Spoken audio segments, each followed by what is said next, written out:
What's going on? Here we are amidst this COVID crisis. Can't even remember the last time I've had a haircut. Big Red's over here collecting dust, waiting to be thrashed. And I got even worse news. With a combination of sending it too hard and lifting it too hard, Dmax has cracked the control arm and I just got a replacement today. We're gonna go change it. Chances are you won't believe it, but it cracked about a week ago and I pulled it off and welded it. Don't try that at home. I've been driving it for a week and had no issues. But yeah, I think it's time. Very, very keen to change it. You can see it in here. Little weld run along there and I had to run it through there and grind it flat for that bracket. This rig's got a 4-inch superior kit in it and it was heaps neat, all the stuff it came with. And I know they have control arms, so I asked them, but apparently they took the ones they had down and they're redesigning them and it's gonna be a while. That's why I ended up buying these ones. I told them that what they had cracked as well and they just resent me instructions how to put it on, even though I talked them down how they said in the instructions they gave me, and it wound up cracking this control arm. It is probably perhaps me going too hard on it, but regardless anyway, no control arms from them, and I'll see how this one goes. I think it's like more of a standard replacement, like the aftermarket ones you can buy, are sort of engineered for the lift. So if I put this new one on with the spacer that I have in it, might end up coming the same in time, but hopefully by then these new superior ones are out and they're good.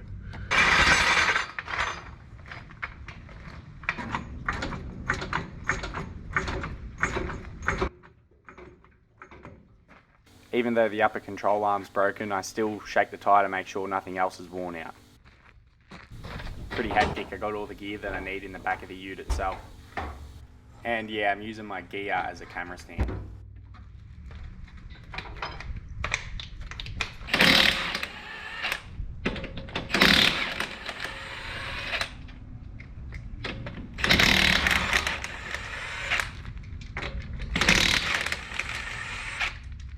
If you were doing this, you'd put a jack stand next to the jack before you pull the tyre off, but I live life on the edge.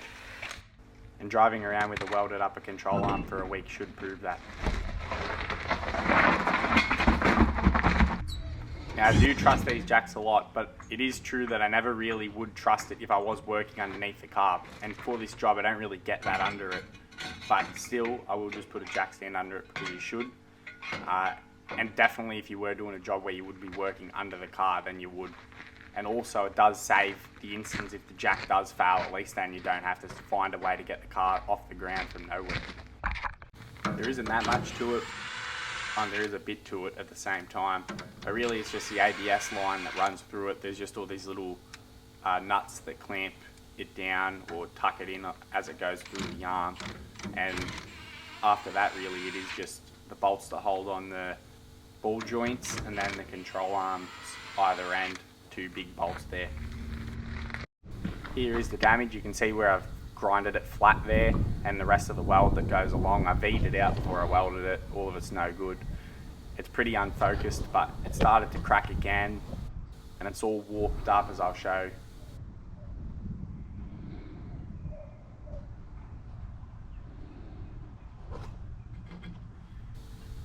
That's where the crack started again. And that's, if you can see it right, it's all warped up and bent wrong, no good. And if you look through that hole there, it should go straight through the other side of the bush, but as you can see, it's all warped up, no good. Same for the other side.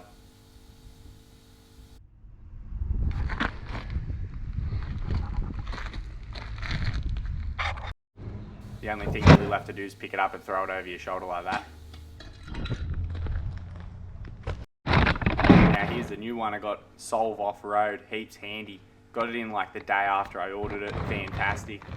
I was sussing out all the welds and bushes, the ball joint, everything's like, it's exactly the same as the standard ones, and I wouldn't be surprised like that they get it from the same place Isuzu would have, because it's like a dead replica really. I think they have different bolts going into the ball joint, but that's because Isuzu have their own bolts. And yeah, they just have different ones.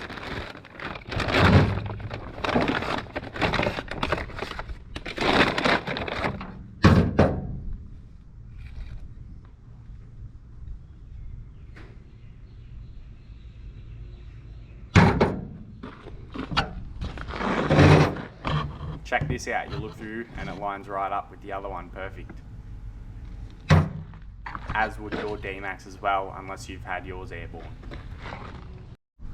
I remember putting mine in after I did my lift kit, and it is a pain. You have to sort of just put one bolt in first of the control arm, and then you have the other one pulled out while you line up your ball joint and get that all sorted out. And then after that, either you jack it up from the bottom of the hub and to pull it up a bit, or just pull really hard and you can just get it to work. I don't even know what I'm really doing here. I'm trying to get the ball joint out of the old one. I just got the spacer hanging out. So yeah, you just undo the nut or pull the split pin out first, then you loosen the nut, leave it on, beat it till it's loose, then hand loosen the nut and pull her out.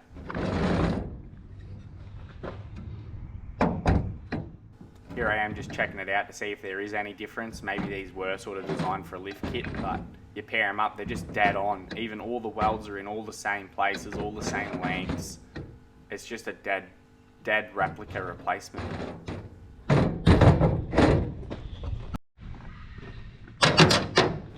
Now I just got to pull the old spacer out off the old ball joint, and then pull this new ball joint off to fit the spacer in and put it all back. Well, Superior Suspension's torque settings failed me, so let's see how mine go. Time's going to tell the tale.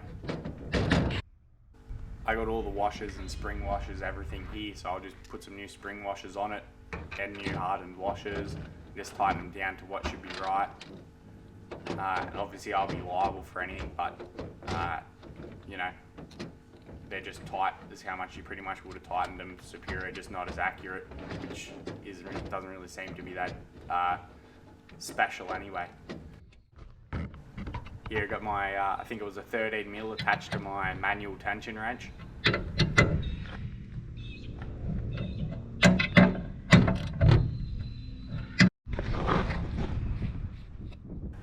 My favourite substance in the world, you never sees on that, so next time when you try to bash it out, it shouldn't take as much effort.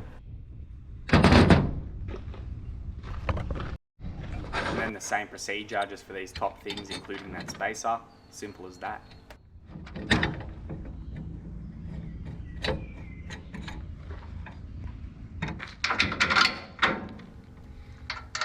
So now for this bit, I think I maybe put both of the bolts in first because I have the ball joint undone, and then I could just barely get it started, and then I just cranked it up with that 22mm nut, I think it is.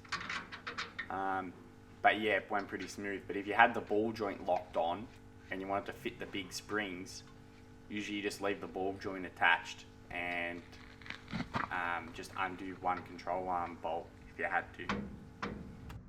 Then you route your ABS lines back on, put your split pin through, put your tyre back on, and that's it.